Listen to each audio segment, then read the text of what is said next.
Hi friends, first of all ரொம்ப நன்றி. நம்ம சேனலை சப்போர்ட் பண்ணுற ஒவ்வொரு நண்பர்களுக்கும் நாளை மார்க்கெட்டுக்கான ஒரு சின்ன வியூவை பார்த்துடலாம். ஸோ நம்ம போகிற கண்டென்ட் கண்டிப்பாக உங்களுக்கு ரொம்ப ஹெல்ப்ஃபுல்லாக இருக்கும்னு நினைக்கிறேன். அப்படி ஹெல்ப்ஃபுல்லாக அந்த வீடியோ லைக் பண்ணிட்டு அப்படியே பாருங்கள். ஃபர்ஸ்ட் டைம் நம்ம சேனலை இப்போ தான் பார்க்குறீங்கன்னா நம்ம சேனலையும் சப்ஸ்கிரைப் பண்ணிக்கோங்க. மொதல் விஷயம், ஃப்ரைடே மார்க்கெட் எப்படி இருந்தது அப்படின்னா, மார்க்கெட் வந்து பார்த்திங்கன்னா நமக்கு யூஸ்வலாக காட்டுச்சு. ரொம்ப நாளுக்கு அப்புறம் ஒரு 100+ வந்து பார்த்திங்கன்னா மார்க்கெட் வந்து கேப் டவுன் நடக்கும் அப்படின்ற மாதிரி இருந்தது. ஸோ அதை அப்படியே ரிப்ளிகேட் பண்ணி ஒரு 10 நிமிஷம் மட்டும் கொஞ்சம் மேலே போகிற மாதிரி போயிட்டு அடுத்து ஒரு சைட் டைரெக்ஷன் தான். ஸோ இந்த பிபி டைனமிக்கோடைய அந்த சப்போர்ட் எப்போ உடச்சதோ மார்க்கெட் வந்து பார்த்திங்கன்னா கொஞ்சம் தூரம் போயிட்டு அகைன் அங்கேயே வந்து ஒரு கன்சாலிடேட் ஆகி முடிஞ்சிருச்சு. ரொம்ப நேரம் மார்க்கெட் வந்து பார்த்திங்கன்னா ஒரு 2-3 ஸ்பைக்கு ரொம்ப வேகமான ஸ்பைக்காகவே இருந்தது. மார்க்கெட் வந்து ஓகே மேலே போகணும் அப்படின்னு சொல்லிட்டு, பட் வந்து முடியல. காலோடைய செல்லிங் அந்த டாமினேஷன் வந்து ரொம்ப வந்து ஹெவியாக இருந்தது அப்படின்னு தான் சொல்லணும். மார்க்கெட் வந்து 25,200க்கு வரும்போது எல்லாமே இந்த மணியில் 25,100ஓட கால் ஆப்ஷனே வந்து பார்த்திங்கன்னா ஒரு ட்ரிப்பிள் அப்படின்ற விதமாக விற்று வச்சுருந்தாங்க. ஓகேங்களா, அதெல்லாம் வந்து ரொம்பவே ரேரான விஷயந்தான். ஒரு ரீசெண்ட் டைம்ஸை கூட நான் பார்த்ததில்ல. இந்தியா பாகிஸ்தான் எஸ்கலேஷனில் கூட அந்த மாதிரிலாம் பார்த்ததில்லை. ஓகேங்களா, பட் ரொம்ப வியர்டாக இருந்தது. மார்க்கெட் வந்து பார்த்திங்கன்னா அக்ராஸ் வந்து செல்லிங்கில் அந்த மார்க்கெட் வந்து பேரிஷாக தான் இருக்கும் அப்படின்னு சொல்லிட்டு ஒரு கண்ட்ரோல்லே மார்க்கெட் வந்து இருந்த மாதிரியே இருந்தது. ஓகேங்களா, ஸோ அதனால தான் சடனாக வந்து பார்த்திங்கன்னா எனக்கு தெரிஞ்சு இதெல்லாம் வந்து சூப்பரான ஒரு என்ன சொல்கிறது, ஒரு 70-80 பாயிண்ட் வந்து பார்த்திங்கன்னா ஒரே ஸ்பைக்கில் அடிச்சது. ஆனால் மார்க்கெட் வந்து இது பண்ணல, அகெயின் வந்துருச்சு. அகெயின் வந்து ஸ்பைக்கு அப்படியே இறங்கிடுச்சு அகெயின். ஸோ அந்த ஸ்பைக்ஸில் வந்து பார்த்திங்கன்னா பெரிய விஷயமாகவே மார்க்கெட் இல்லை அப்படின்ற மாதிரி இருந்தது. பட் எண்ட் ஆஃப் இஓடியில் 25,200 கால் ஆப்ஷன்லேயும் எல்லா கொஞ்சம் கால் ஆப்ஷன்லேயும் கொஞ்சம் அன்வைண்டிங் வந்து இருந்தது. எண்ட் ஆஃப் இஓடியில் அதாவது பார்த்திங்கன்னா செல்லர்ஸ் வந்து வெளியே போயிருந்தாங்க. அது காலிலே இருந்தது, புட்லேயே இருந்தது. பட் ஹெவியாக வந்து டூரிங் ட்ரேடிங் ஹவர்ஸில் இருந்தது அப்படின்றது கொஞ்சம் மார்க்கெட் பேரிஷ் சென்டிமெண்ட்டில் தான் இருக்குது அப்படின்ற மாதிரி இருக்குது.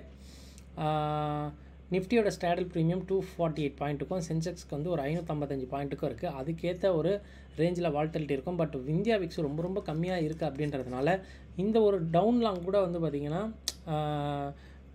மந்த்லியில் பெரிய விஷயமா இருக்குமான்னு கேட்டிங்கன்னா ரொம்ப கம்மியாக இருந்திருக்கும் மந்த்லி எக்ஸ்பைரியில். பட் வந்து வீக்லி எக்ஸ்பைரியில் ரொம்ப வந்து பார்த்திங்கன்னா ப்ரீமியம் டபுள் ஆகிறது அந்த விஷயம்லாம் ரொம்ப ஈஸியாக நடக்கும் அப்படின்ற மாதிரி தான் இருக்கும். ஓகேங்களா, அதை வந்து பார்த்திங்கன்னா இந்தியா விக்ஸ் வந்து கரெக்டாக ஒரு ரிப்ளிகேட்டாக பண்ணணும். பட் வந்து பெரிய அளவு பண்ணலை. ஸோ இதை வந்து எப்படி எடுத்துக்கலாம் அப்படின்னா, இது யூஸ்வலாக வந்து இது இப்படி தான் இருக்கும். ஓகேங்களா, ஒரு லோவர் விக்ஸில் மார்க்கெட் ஒரு சைடு மார்க்கெட் ட்ரெண்ட் ஆகுதுன்னா கொஞ்சம் கஷ்டமாக தான் இருக்கும். பட் கூடிய சீக்கிரத்துலேயே வந்து பார்த்திங்கன்னா நெக்ஸ்ட்டு 1 or 2 டேஸில் அதில் பாதி வந்து ரெக்கவர் ஆகிடும், அது வேறு விஷயம். பட் வந்து எதிர்பார்க்கலாம். ஸோ நானும் சின்னதாக கான்ட்ராவாக மார்க்கெட் கொஞ்சம் ரெக்கவர் ஆகும் அப்படின்னு நினச்சி பார்க்குறேன். பட் என்ன விஷயம் அப்படின்னா, கடந்த 2 மாதத்தில் எஃப்ஐ இண்டெக்ஸ் ஃபியூச்சர்ஸ் இந்த அளவு அதிகமாக செல் பண்ணப்படலை. ஸோ நேற்று செல் பண்ணப்பட்டிருக்கிறது கிட்டத்தட்ட 3,500 கோடி. இந்த 2 மாதத்தில் இந்தியா பாகிஸ்தான் எஸ்கலேஷன் வந்தது, அப்பையும் செல் ஆகலை. ஈரான் இஸ்ரேல் அட்டாக் வந்தது, அப்பையும் செல் ஆகலை. அப்போல்லாம் செல் ஆகாத மார்க்கெட் இப்போ வந்து செல்லாக இருக்குது. என்ன காரணம் அப்படின்றது கிளியராக கண்டிப்பாக தெரியலை. ஸோ கொஞ்சம் வந்து உஷாராக இருங்க அப்படின்றது தான் சொல்லுவேன். இது Friday data. And Friday market முடியும் போது கிட்டத்தட்ட 14 ஸ்டாக் மட்டும்தான் லாங் சைடில் இருந்திருக்கு. 109 ஸ்டாக் வந்து பார்த்திங்கன்னா கம்ப்ளீட்டாக வந்து ஷார்ட் கையில் இருந்தது. ஸோ இதான் நான் சொன்னேன் பார்த்தீங்களா, மார்க்கெட் வந்து பார்த்திங்கன்னா ஒரு பேரிஷ் சைடில் ரொம்ப ஸ்ட்ராங்காக ஹோல்டாக இருந்ததுக்கான காரணம் இதெல்லாம் தான். மார்க்கெட் வந்து ஸ்ட்ராங்காக காலையிலேயே வந்து பார்த்திங்கன்னா செல்லு தான் ஆக போகுது அப்படின்ற மாதிரி. இண்டெக்ஸ் ஃபியூச்சர் வேலைக்கிழமை நைட்டே அவன் ஹெவியாக செல் பண்ணி வச்சிருந்தான். அப்போயே தெரிஞ்சு போச்சு மார்க்கெட் இன்னும் விழுன்ட்டு. ஸோ ஃப்ரைடே நைட்டு அதே டேட்டா வரும்போதுன்னு தெரிஞ்சுது அவன் ஹெவியாக இன்னும் செல் பண்ணியிருக்கான். மார்க்கெட் இன்னொரு 150-200 பாயிண்ட் நிஃப்டி விழுந்தாலும் சொல்கிறதுக்கு இல்லை, அந்த அளவுக்கு கிளியர் பண்ணி வச்சுருக்காங்க. எனக்கு தெரிஞ்சு மார்க்கெட் விழலாம் அப்படின்றத வந்து கிளியராக தெரியுது. ஸோ சென்செக்ஸோடைய இந்த ஸ்டாடல் விஷயம் பார்க்கும்போது ஸ்டார்டிங் ஆஃப் த டே ஒரு 583 ரூபாய்க்கு ஓப்பன் ஆகி கிட்டத்தட்ட வந்து பார்த்திங்கன்னா 1 மணி நேரம் 1.5 மணி நேரத்துலேயே அது 628 மாறிச்சு. இங்கேயே ட்ரேடிங் அவுட்டு நிறைய பேருக்கு. அகெயின் பார்த்திங்கன்னா ஒரு டிகே லீனியராக இருந்தது. அகெயின் பார்த்திங்கன்னா ஒரு சின்னதாக அப்பாய் முடிஞ்சிருக்கு. பெருசாக வந்து பார்த்திங்கன்னா விஷயம் இல்லை. பட் வந்து ஃப்ரைடே மார்க்கெட் ரொம்ப டஃப்பாக தான் இருந்திருக்கும் அப்படின்றது தான் சொல்லியாக்கணும். So Sensex option chain 82,600 at the money வச்சுருக்கு. ஆல்மோஸ்ட் வந்து பார்த்திங்கன்னா எனக்கு தெரிஞ்சு இந்த வாரமே மார்க்கெட் ட்ரேட் ஆனது 83,700 800 அப்படின்றதுனால இப்போ கரெக்ட் அப்படின்னா இந்த 2 பாயிண்ட்டுக்கும் நடுவில் ஒரு 82,200 300 மார்க்கெட் ஒரு தடவை இன்னும் நெக்ஸ்ட் 2 டேஸில் வந்து டச் பண்ணலாம். 83,000 அட்லீஸ்ட் இந்த மார்க்கெட் வந்து டச் ஆகும் அப்படின்றது தான் தோணுது. பட் என்ன அப்படின்னா இங்கே நிறைய பேரியர்ஸ் இருக்குது. லைக் காலெல்லாம் பார்த்திங்கன்னா ஹெவியாக செல் பண்ணி வச்சுருக்காங்க. இந்த மாதிரிலாம் ஹெவியாக வந்து செல் பண்ணி கேரி ஃபார்வர்ட் பண்ணுறது கூட ரொம்ப கஷ்டம். பட் வந்து செல் பண்ணி கேரி ஃபார்வர்ட் பண்ணியிருக்காங்க அப்படின்றது தான் உண்மை. கொஞ்சம் நம்ம வெயிட் தாங்க பண்ணியாகணும். ஸோ ஸ்கியூலாம் வந்து பார்த்திங்கன்னா மேலே போனாலும் பயப்படுது, கீழே போனாலும் பயப்படுது அப்படின்றதுனால கிளியராக வியூ தெரியல. மண்டே மார்னிங் மார்க்கெட் வந்து ஓப்பன் ஆனதும் ஒரு பொசிஷன் ஒரு சைட்லேருந்து எடுத்து தான் ஆகணும். அப்படி எடுத்துகிட்டு ஒரு சைடு மார்க்கெட் வந்து இன்னும் ஃபாஸ்ட்டாக வந்து ட்ரெண்ட் ஆக வாய்ப்பு இருக்குது. பார்க்கலாம். பட் ஸ்கியூ வந்து வால்டைலாக இருக்குது, கிளியராக தெரியல மார்க்கெட் எந்த சைட் போகணும் அப்படின்றது தான் இதோட அர்த்தம். And SX Nifty market US market முடியும் போது கிட்டத்தட்ட ஒரு 45 பாயிண்ட் க்ரீனில் முடிஞ்சிருக்கு. பட் investing.comல பார்க்கும்போது அப்படிலாம் கிடையாது, ரொம்ப ஒரு ஃப்ளாட்டாக தான் இருக்குது. சொல்கிற மாதிரிலாம் இல்லை. பார்க்கலாம், டேரிஃபோட அப்டேட்ஸ் வந்திருக்குன்னு நினைக்கிறேன். ஸோ அதை பொறுத்தான்ட்டு எனக்கு தெரியல. கிளியராக நாளைக்கு மார்க்கெட்டை யூஎஸ் ஃபியூச்சர்ஸில் ஓப்பன் ஆனால் தான் கிளியராக தெரியும். ஏஷியா மார்க்கெட்டில் ஓப்பன் ஆனால் தான் நம்ம மார்க்கெட் வந்து என்ன மாதிரி இருக்கும் அப்படின்றது கிளியராக இருக்கும். இதுக்கு நடுவில் நம்ம எஃப்ஐ இண்டெக்ஸ் ஃபியூச்சர்ஸ் பார்த்தோம் அப்படின்னா இங்கே தான் விஷயமே இருக்குது. கிட்டத்தட்ட 3500 கோடிக்கு நேற்றுமே விற்று வச்சுருக்காங்க. 3500 கோடிக்கு விற்று 205 பாயிண்ட் டவுனு. ஸோ இன்னுமே வந்து பார்த்திங்கன்னா ஒரு 1500 கோடிக்கு இன்னும் சர்ப்ளஸாக இருக்குது அப்படின்றதுனால இன்னும் ஒரு 150 பாயிண்ட்டு கூட மார்க்கெட் வந்து இறங்கலாம், 25,000 ரவுண்ட் பண்ணியிருக்கலாம் அப்படின்ற மாதிரி தோணுது. ஸோ இங்கே நீங்கள் பார்த்தீங்கன்னா இதுதாங்க லாஸ்ட் ஒரு 2 மாதத்தில் மந்த் எண்டில் விட்டுருங்க. மந்த் எண்ட் எப்போவுமே வந்து செல்லிங் இருக்கும், அதை விட்டுருங்க. மந்த் எண்ட் எக்ஸ்பைரி டே அன்றைக்கி விட்டுடலாம். மற்ற நாள்லாம் கம்பேர் பண்ணும்போது எனக்கு தெரிஞ்சு இதுதான் கொஞ்சம் ஹெவியாக வந்து செல் பண்ணியிருக்காங்க. மற்ற நாள் எங்கேயுமே இல்லை. இன் பிட்வீன் என்ன சொல்கிறது, ஒரு நடுவில் கூட வந்து பார்த்திங்கன்னா எனக்கு தெரிஞ்சு பெருசாக வந்து கிடையாது. இந்த மே 13 வந்து இந்தியா பாகிஸ்தான் அந்த எஸ்கலேஷன் அப்போ இருந்தது. அப்போ மார்க்கெட் விழுந்தது. ஸோ அதுக்கப்புறம் வந்து பார்த்திங்கன்னா கொஞ்சம் ஹெவியாக விழுந்தது வந்து நேற்று தான் அப்படின்னு சொல்லணும். ஸோ நடுவில் ஈரான் இஸ்ரேல் எஸ்கலேஷனில் கூட பெருசாலாம் கிடையாது. பட் கண்டினியூ வந்து செல் பண்ணுறதும் மார்க்கெட்டுக்கு ஒரு ஸ்லோவராக மார்க்கெட் வந்து வீக்னஸில் இருக்குது அப்படின்றது மட்டும் தெரிஞ்சுக்கலாம். நண்பா, செக்லிஸ்ட்டில் மொதல் விஷயம் நம்ம இந்தியா விக்ஸ் பார்த்துடலாங்க. ஸோ இந்தியா விக்ஸ் கிட்டத்தட்ட வந்து பார்த்திங்கன்னா ஒரு 1.3% வந்து ஏறி இருக்குது, விச் இஸ் நாட் குட் அப்படின்னு தான் சொல்லணும். பட் இந்த மாதிரி ஒரு லோவர் வால்டிலிட்டியில் மார்க்கெட் இறங்குது, பட் அதை கரெக்டாக வந்து இண்டிகேஷன் பண்ண முடியல அப்படின்றது வந்து கொஞ்சம். நிஃப்டி ஸ்டாடல் கிட்டத்தட்ட 248 அண்ட் சென்செக்ஸ்க்கு வந்து பார்த்திங்கன்னா கிட்டத்தட்ட ஒரு 555 பாயிண்ட் ஆல்ரெடி டிஸ்கஸ் பண்ணுது. அதுக்கேற்ற ஒரு வால்டிலிட்டி மார்க்கெட் வந்து நாளைக்கு கொடுக்கலாம் அப்படின்றது தான். ஸ்கியூவை பார்த்தோம் அப்படின்னா வால்டைலாக இருக்குதுங்க. கரெக்டாக மார்க்கெட் எங்கே போகணும் அப்படின்றது வந்து கிளியராக தெரியல. பட் மற்ற விஷயம்லாம் பார்க்கும்போது ரொம்ப பேரிஷ் சிக்னல் மாதிரி இருக்குது அப்படின்றதுனால கிளியராக வந்து பார்த்திங்கன்னா ஸ்கியூவுமே தெரியல. ஓகேங்களா, பொசிஷன் வந்து ஃப்ரைடே வந்து எக்ஸிட் ஆன விதம் எப்படின்னா இந்த மாதிரி குழப்பற விதமாக மேலே போகுமா கீழே போகுமா அப்படின்ற விதமாக வந்து தெரியல. பட் ஃப்யூச்சரில் பார்க்கும்போது நல்லாவே மார்க்கெட்டில் ஷார்ட்ஸ் இருக்குது அப்படின்ற மாதிரி தான் தெரியுது. ஸோ ஃப்யூச்சரை பேஸ் பண்ணி தான் ஆப்ஷன்லேயும் கொண்டு போவாங்க அப்படின்றதுனால ஃப்யூச்சருக்கு கொஞ்சம் முக்கியத்துவம் கொடுக்கலாம். பட் என்ன அப்படின்னா லாஸ்ட் 2 to 3 டேஸாக ஒரு சைடு மார்க்கெட் இறங்கிடுச்சுல்ல. ஸோ கண்டிப்பாக வந்து பார்த்திங்கன்னா சின்ன ஒரு ரீட்ரேஸ்மெண்ட் கூட மார்க்கெட்டில் இருக்கலாம் அப்படின்னு எனக்கு தோணுது.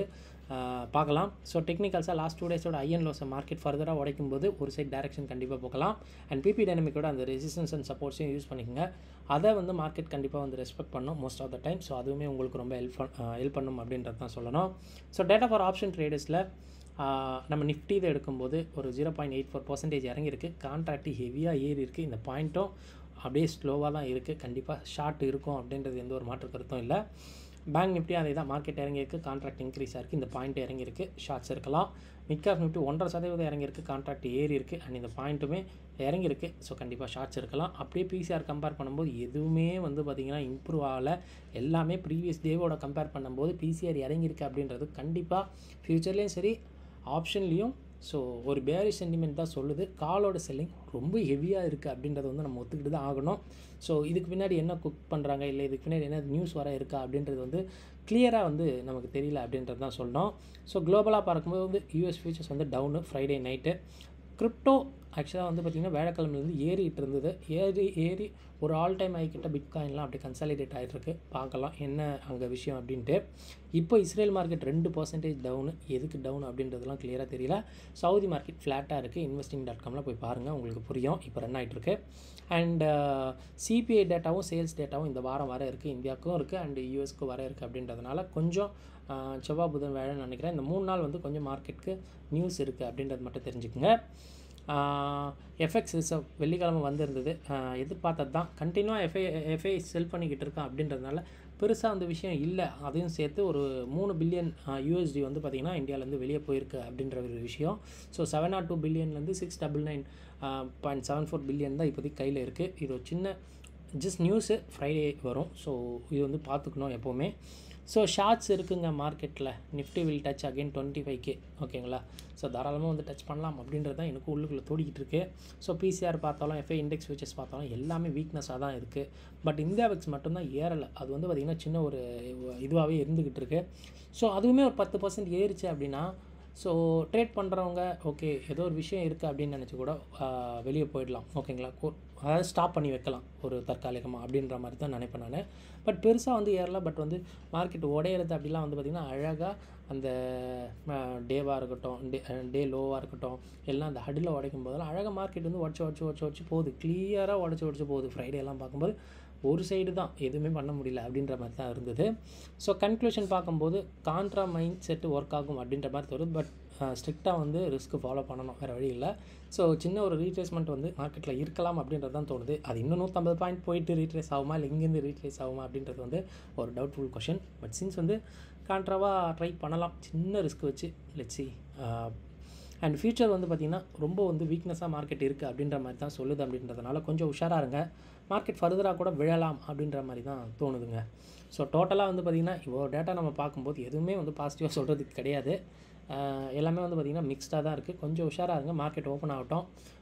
நியூஸஸ் எதாவது ஃப்ளோ ஆகுதான்னு பாருங்கள். அதுக்கேற்ற மாதிரி உங்கள் ட்ரேடை எடுங்க. ஸோ இந்த வீடியோ உங்களுக்கு ரொம்ப ஹெல்ப்ஃபுல்லாக இருக்கும்னு நினைக்கிறேன். இந்த வீடியோ பார்த்ததுக்கு ரொம்ப நன்றி. தேங்க்யூ. ஜெய் ஹிந்த்.